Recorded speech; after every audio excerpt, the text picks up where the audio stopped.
දයාබර දුවේ පුතේ. ඔන්න අත්තම්මා අදත් ආවා පුතාලට ලස්සන කතන්දරයක් අරගෙන. ඉතින් මගේ දූලා පුතාලා අද මම ඔයාලට කියන්න යන්නේ හොල්මන් කතාවක්. දූලා පුතාලා ආසයිද හොල්මන් කතා අහන්න? ආසයිද බයයිද? බය වෙන්න එපා. හොඳේ කතන්දරයක් නෙමේක. ඔන්න පුතේ අහගන්න. එක්කෝමත් එක ගමක ඉන්නවා අම්මෙකුයි තාත්තෙකුයි පුතාලා තුන්දෙනෙකුයි. ලොකු පුතාගේ නම චමිදු. ඊළඟ පුතා සෙනෙරු. චුකුටි පුතා ශවින්ක. මේ තුන්දෙනා යාළුවෝ තුන්දෙනෙක් වගේ එකටමයි ඉන්නේ. නාන්නේ එකට, පාඩම් කරන්නේ එකට, කන්නේ එකට. එයාලගේ වයස බැලුවම චමිදුට 13යි, සෙනෙරුට 11යි, ශවින්කට 8යි වගේ. මේ තුන්දෙනා දවසක් පාසල ඇරලා ගෙදර ඇවිත් කාලා හැම සරුංගල් අරින්න යන්න කතා වෙනවා. ඊට පස්සේ ලොකු අයියා අම්මගෙන් අහනවා අම්මේ අපි සරුංගල් අරින්න යන්නද කියලා. එතකොට අම්මා අහනවා කොහාටද යන්නේ කියලා. අපි රබර් වතට යන්නේ අම්මේ කියලා ලොකු පුතා කියනවා. රබර් වත කිව්වට පුතේ අවුරුදු 30කට විතර උඩදී එක යායට තිබුණු ලස්සන රබර් වතක්. දැන් මේකේ රබර් නෑ ගලවලා. ඒ ලොකු ඉඩමේ මිනිස්සු තැන් තැන් වල ගෙවල් හදාගෙන ඉන්නවා. ඉතින් මේ තුන්දෙනා අම්මාගෙන් අවසර අරන් කලින් දවසේ හදාගත්ත සරුංගලයක් අරගෙන ඒ රබර් වත්තේ ගලක් උඩට වෙලා සරුංගල් අරිනවා. දැන් මෙහෙම ඉන්නකොට මෙයාලට නොදැනීම කරවලත් වුණා. මෙයාලට ඇහෙනවා හයියෙන් හූ කියන හඬක්. මෙයාලා හොඳටම බය වෙනවා. චූටි මල්ලි සවින්ක අඬනවා. අයියා අපි ගෙදර යන් අයියා අපි ගෙදර යන් කියලා. ඊට පස්සේ ඒගොල්ලෝ ගෙදර ආවා. ඒ ඇවිල්ලා කතා වෙනවා මොකක්ද ඒ සද්දේ කියලා. චූටි මල්ලි ශවින්ක කියනවා මම නම් ආයි රබර් වත්තට එන්නේ සරුංගල් අරින්න කියලා. ඒ වුණාට ලොකු අයියා නම් කියන්නෙම අපි කොහොම හරි හොයලා බලමු මේ හුහඬ මොකක්ද කියලා. ඔහොම දින කීපයක් ගත වුණා. දැන් චමිදුගේ හිතේ තියෙන්නෙම ඒ හුහඬ ගැන. දවසක් එයා එහා ගෙදර තරුණ අයියටයි සෙනෙස් අයියටයි ඒ ගැන කීවා. ඒගොල්ලෝ කිව්වෙම අපි ආයෙ මේ වෙලාවට ගිහින් බලමු කියලා.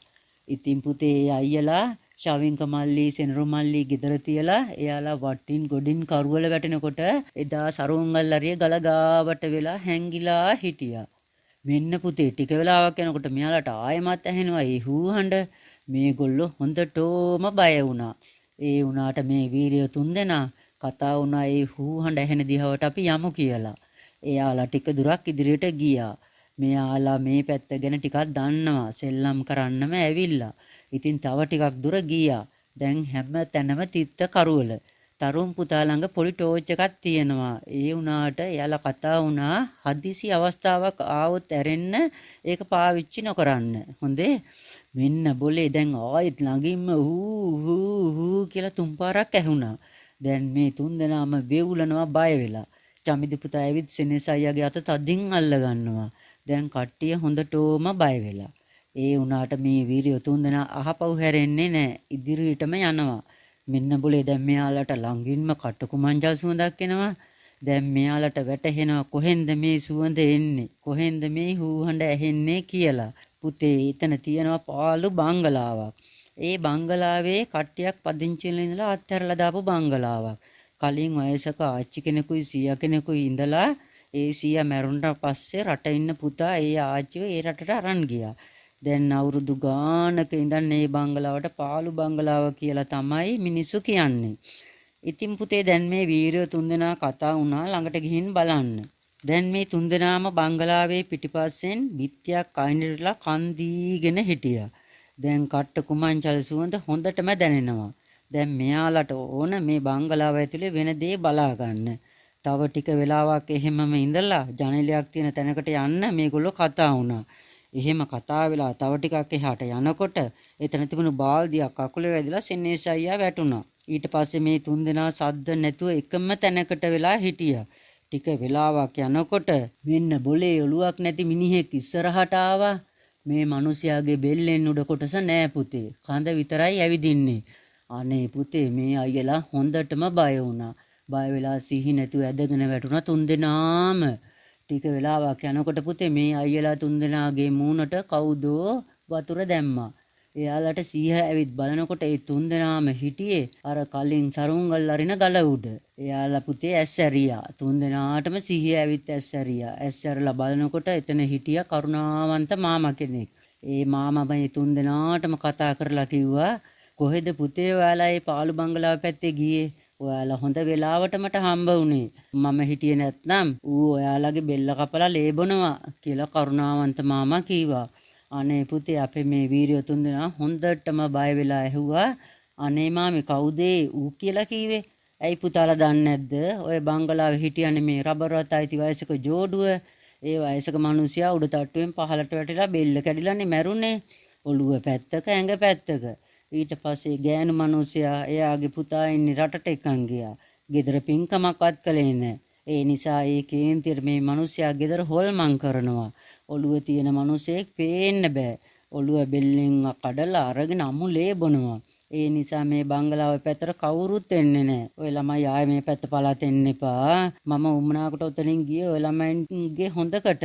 මම ඔය ළමයි එක එක්කෙනා මෙතෙන්ට අරන් ආවා. ඉතින් පුතේ මෙයාලා කතා කර කර ඉන්නකොට ගම පැත්තෙන් පන්දම්මෙලි ගොඩක් එනවා. ඒ අය කෑ ගහ ගහ මේ පුතාලව හොයනවා. තරුන්, සෙනේස්, චමිදු කියා කෑ ගහ ගහ මේ පැත්තට එනවා. එයාලා දැක්ක මේ දරුවෝ තුන්දෙනා හොඳින්ම ඉන්නවා. මේ කරුණාවන්ත මාමා එයාලට මේ දරුවෝ වැටිලා ඉන්නකොට හමුන හැටි. එයා දරුවන් මෙතෙන්ට ගෙන ආපු හැටි තේරුම් කරලා දුන්නා. දරුවන් ආයේ මෙහාට එවන්න එපා කියලා තවවාද කරලා යන්න ගියා. දරුවන්ගේ දෙමාපියන් ඇති පිරිසත් සමග Taman දුටු දේවල් ඇහුණ ශබ්ද ගැන පවසමින් මේ දරුවෝ තුන්දෙනාම ගෙදරට ආවා. දරුවන්ගේ දෙමාපියන් මෙයාලට බොහෝම සැරෙන් අවවාද කළා. ආයේ සරුංගල් අරින්න හරි මොන දෙයකට හරි ඒ පැත්තේ ගියොත් හොඳටම දඬුවම් දෙන බව පවසමින් අවවාද කළා. පුතේ ওই විදිහට දවස් 5ක් ගෙවිලා ගියා. ගමේ ලොකු කලබලයක් වෙලා. උදේ ඉස්කෝලේ ගිය චමිදිවයි අයි සෙනරු මල්ලි ශවින්ක මල්ලි ගෙදර එනකොට සෙනරු මල්ලි ටිකක් පිටිපස්සෙන් ඇවිත් තියෙන්නේ. මග දුරක් ඇවිත් අහපව් හැරිලා බලනකොට සෙනරු මල්ලි නෑ.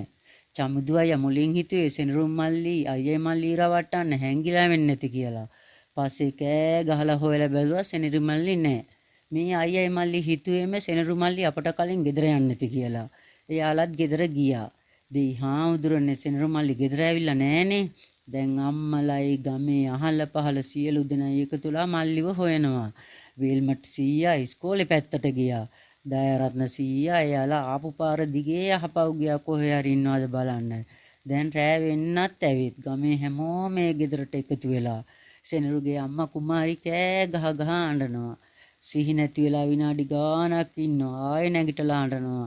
ඊට පස්සේ දරුවාගේ අම්මා එයාගේ අක්කා අනුෂත් එක්ක පොලිසියට යනවා. සිඟිති මාමගේ ත්‍රිවිල් එකෙන්. පොලිසියට ගිහින් විස්තර කියනවා. ඊට පස්සේ පොලිසියත් හැමතැනම හොයනවා. ඒත් ආරංචියක් නැහැ. ඉතින් මගේ දුවේ පුතේ ඒ හොල්මන් කතාවේ පළවෙනි කොටස අවසానයි. දෙවෙනි කොටසත් මම ළඟදිම දෙන්නම්. ඉතින් මගේ දූලා පුතාලට බුදු සරණයි දෙවි පිහිටයි. ආයුබෝවන්